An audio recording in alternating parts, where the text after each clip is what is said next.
Laman pa rin ngayon ng balita ang TV host at komedyante na si Vice Ganda matapos walang abog-abog na pagsabihan siyang bastos ng dating senador na si Juan Ponce Enrile.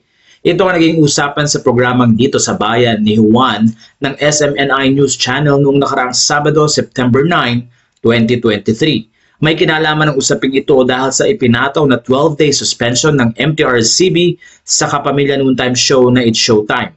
Ayon kay Enrile, salacious o mahalay ang ginawa nila Vice at Ayon Perez sa segment na Isip Bata sa It's Showtime noong July 25, 2023. Makikita kasi doon na pareho nilang isinubo ang kanilang mga daliri na may icing sa harap mismo ng mga bata. Ayon sa mga netizens, wala man itong ibig sabihin sa mga bata, pero sa mga manonood ay may ibang mensahe ang kanilang ginawa.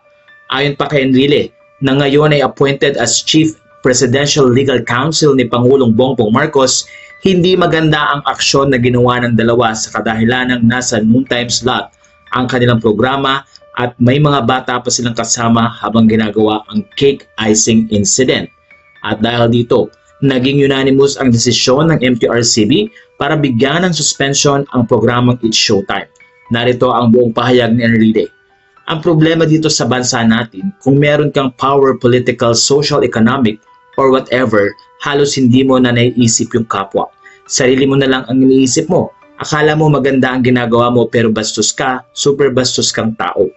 Naikwento din ni Enrile na minsan na niyang napanood si Vice Ganda at hindi niya nagustuhan ang style nito sa pagpapatawa. Dagdag pa niya, hindi lang walang decency kundi abusado. Alam ko na mapagpatawa yung binabanggit mo na babae, magmula pa ng araw, ganyan na yan. Kaya naman sa bandang huli ay sinabi din ni Enrile na ganito, you're earning your living and popularity sa kabastusan. Matatandaan si Enrile ay naging part ng ating gobyerno sa mahabang panahon. Nandoon na rin siya sa panahon ng dating Pangulong Ferdinand Marcos Sr. Si Enrile ay 99 years old na.